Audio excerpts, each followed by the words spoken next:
కి వెళ్ళే పరిస్థితి లేదని అనిపిస్తుంది. రైట్. ధన్యవాదాలు సత్యం గారు ఫోన్ లైన్ అందుబాటులోకి వచ్చింది. రైట్, ముందుగా మనతోటి సుజాత గారితో మాట్లాడదాం, వైఎస్ఆర్ కాంగ్రెస్ పార్టీ నుంచి. సుజాత గారు, గుడ్ ఈవినింగ్ అండి.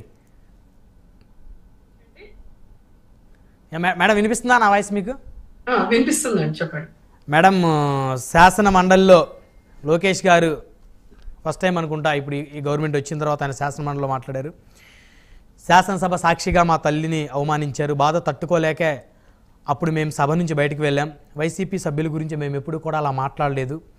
మా తల్లిని అవమానిస్తే మౌనంగా కూర్చోవాలా, అనుచిత వ్యాఖ్యలు చేసే వాళ్ళని మేము సమర్థించమన్నారు. ఈ అరెస్టులకు సంబంధించి, సోషల్ మీడియా అరెస్టులకు సంబంధించి ఒక పక్క ఏమో శ్రీరెడ్డి గారు లాంటి వాళ్ళు బహిరంగంగా క్షమాపణ రాసి మరీ మమ్మల్ని క్షమించమని చెప్పేసి అంటాను. అఫ్కోర్స్ వారికి మీ పార్టీకి సంబంధం లేకపోయినప్పటికీ కూడా రాష్ట్రంలో అరెస్టులు జరుగుతున్నాయి కాబట్టి మరి ఎవరైతే పశ్చాత్తాపడుతున్నారో వారిని వదిలేస్తే ఎలా ఉంటుంది, వదిలేయాలనేటువంటి ఆలోచన ప్రభుత్వానికి వస్తుందంటారా, రాదంటారా?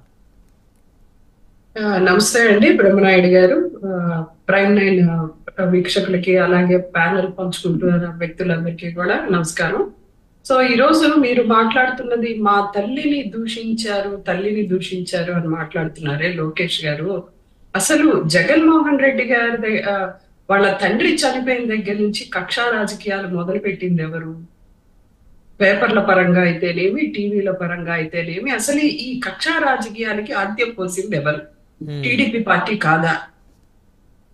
ఎన్నిసార్లు విజయమ్మ గారిని, షర్మిల గారిని ఏదో సినిమా యాక్టర్ కి ఏదో లింక్ పెట్టి మీ సోషల్ మీడియా ఎన్బికే మాల్లో, ఎన్బికే నందమూరి బాలకృష్ణ అనేటువంటి ఒక బిల్డింగ్ లో కూర్చొని హైదరాబాద్ లో మేము సైబర్ పోలీస్ స్టేషన్ లో మేము ఆ రోజు ఫిర్యాదు ఇవ్వడం జరిగింది 2019 ఎన్నికలకు ముందు. Okay madam, okay. మీరు చేసినవేంటి? ఒకటండి, తన దాకా వస్తే గాని దాని నొప్పి తెలియదు అన్నట్లుగా ఈ మీరు అసలు మొదలు పెట్టింది ఎవరండి? అసలు మీరు జగన్మోహన్ రెడ్డి గారు అసలు రాజకీయాల్లోకి రాకముందే, పార్టీ పెట్టక ముందే పేపర్ల నిండా విషం చిమ్మి, అదే విధంగా కేసుల్లో ఇంప్లీడ్ అయ్యి కాంగ్రెస్ కేసులు పెడితే మీ టీడీపీ నాయకులు ఎందుకు ఇంప్లీడ్ అవ్వాలి? ఈ కక్షా రాజకీయాలకు అద్దెం పోసింది ఎవరు ముందు చెప్పండి. మీకు అవే కనిపిస్తున్నాయా? ఎర్రంనాయుడు తోటి ఇంప్లీడ్ చేపించి కక్షా రాజకీయాలకి తెరలేపింది ఎవరు? చంద్రబాబు నాయుడు గారు కాదా? ఈ రోజు ప్రతిపక్షంలో ఉంటే వాళ్ళని మాటలంటే వాళ్ళకి బాధేస్తుందా? మరి జగన్మోహన్ రెడ్డి గారిని మొదటి నుంచి మీరు పెట్టిన హింస మాట ఏంటి చెప్పండి. ఈ కక్షా రాజకీయాలు ఆద్యం పోసింది ఎవరు? అంటే మీ దాకా వస్తే, మీరు ప్రతిపక్షంలో ఉంటే పక్క పార్టీ చేస్తే మీకు బాధేస్తుంది. అసలు రాజకీయాల్లో లేకపోతే మీరు మాత్రం హెరాస్ చేయొచ్చు. ముందు భవిష్యత్తులో రాజకీయాల్లోకి వస్తాడేమో, ముందే పోలీసులు కేసులు పెట్టి ఇంప్లీడ్ చేపించి అక్కడే సమాధి చేద్దాం వైఎస్ఆర్సీపీ పార్టీని అనేటువంటి మీ అద్భుతమైన ఆలోచనలు మాత్రం చాలా గొప్పవండి. అయితే ఇప్పుడు అరెస్టులో తప్పంటారా మేడం? ఎవరైతే అసభ్యకరంగా పోస్టులు చేసిన వాళ్ళని చేసే అరెస్టులను తప్పంటారా? నేను దాని గురించి మాట్లాడలేదండి. పార్టీల పరంగా అయితేనేమి, వ్యక్తుల పరంగా అయితేనేమి, మనము ప్రవర్తించే దృక్పథం గాని, మనం మాట్లాడే దృక్పథం గాని మారాలి. అది వైసీపీకైనా మారాలి, టీడీపీకి, జనసేనకైనా మారాలి. కక్షలు, కార్పణ్యాలు, కొట్టుకోటాలు, గొడ్డలికి గొడ్డలి అన్నట్లు, రక్తానికి రక్తం అన్నట్లు పోతే చివరికి సమాజం తాలిబన్ల సమాజం లాగా తయారవుతుంది ఈ రోజు. అంతేగా మేడం. కానీ మొదలు పెట్టింది ఎవరు? అసలు దీనికి ఆద్యం పోసింది ఎవరు? మీ కక్షా రాజకీయాలు. మీరు పేపర్ల నిండా జగన్మోహన్ రెడ్డి గారి మీద అదే పనిగా పుంకాలుగా ఆంధ్రజ్యోతి గాని, ఈనాడు గాని, అదే విధంగా మీ ఛానల్స్ గాని అదే పనిగా దాదాపు 4 ఏళ్ల కాలం పాటు, 10 ఏళ్ల కాలం పాటు మీరు చిమ్మిన విషయం గురించి మీరు మాట్లాడరా?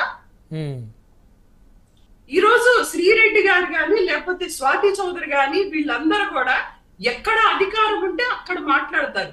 వీళ్ళని ఎవరు ఓన్ చేసుకునే ప్రయత్నం చెయ్యరు. చేసుకోరా మేడం? ఏ పార్టీ కూడా ఎవరు చేయరండి, ఎవరు చేయరు. అటు స్వాతి చౌదరి ఉంది కదా, స్వాతి చౌదరి ఆ దేశం దాటి ఆంధ్రాలోకి అడుగు పెట్టడానికి భయం. శ్రీరెడ్డి బయటకు వచ్చి జగన్మోహన్ రెడ్డి గారిని తోటి మాట్లాడడానికి భయం. ఓకే.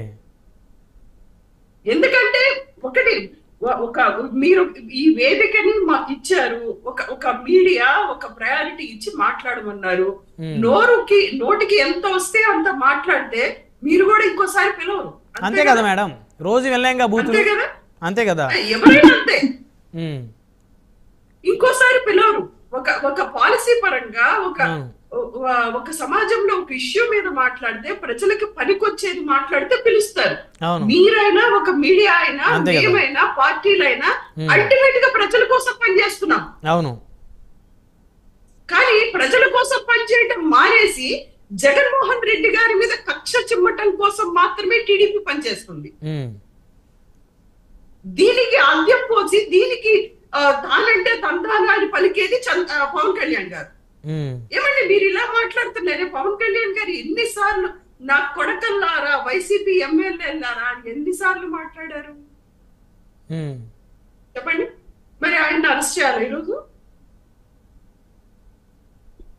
మీరు ఎవరి దగ్గర శ్రీరెడ్డి లేకపోతే ఇక్కడ వీళ్ళు చిన్న చిన్న వాళ్ళ దగ్గరికి వెళ్తున్నారే, ఉప ముఖ్యమంత్రిగా ఉన్నటువంటి వ్యక్తి ఎన్నిసార్లు మాట్లాడాడు చెప్పండి. ఉమ్, మాటకు మాట, మాటకు మాట కొడకల్లారా అంటాడు, యుద్ధం అంటాడు. ఎవరికి కావాలి యుద్ధాలు? ఉమ్, చేయగలిగితే మంచి పని చేయి ప్రజలకి. ఎవరికి కావాలి యుద్ధాలు? ఎవరికి లేవు ఇమోషన్స్, ఎవరికి లేదు ఆవేశం. ప్రతి మనిషికి ఉంటది ఆవేశం. బయటకు వచ్చినట్టు ఇష్టం వచ్చినట్లు మీరు మాట్లాడితే మేమేమి అనలేదు ఆ రోజు. అంటే ఇప్పుడు మీరేంటంటే మీరు అరెస్ట్ చేయవలసింది కదా అంటారు మీరు. అదే కదా మీరు అనేది. మీరు ఆ రోజు అరెస్ట్ చేయవలసింది కదా అంటారు. అరెస్ట్ చేసి అంటే మీరు మాట్లాడింది అయితే చాలా శుద్ధంగా ఉంది. చెప్పడానికే నీతులు కాదండి. వ్యక్తుల పరంగా, సమాజం పరంగా, పార్టీల పరంగా ఒక బాధ్యతాయుతంగా మీరు ప్రవర్తిస్తే వైసీపీ పార్టీ కూడా అలానే ప్రవర్తిస్తుంది. మీరు కక్షా రాజకీయానికి ఆద్యం పోసింది టీడీపీ పార్టీ.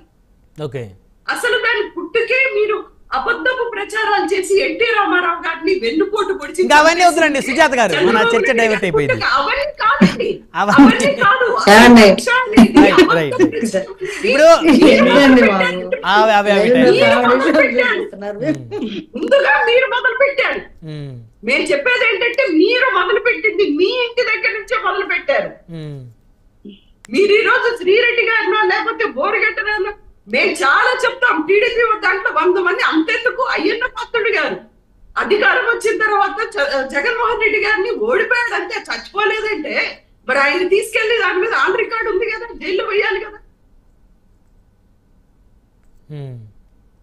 మా తల్లి గారిని అని చెప్పి అసెంబ్లీ సాక్షిగా లోకేష్ గారు మాట్లాడుతుంటే మీరు జగన్మోహన్ రెడ్డి గారి మీద ఎన్ని సంవత్సరాలు విషం చిమ్మారు?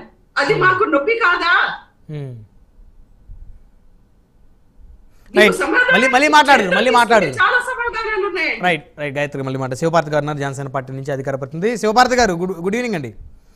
బ్రహ్మనాయుడు గారు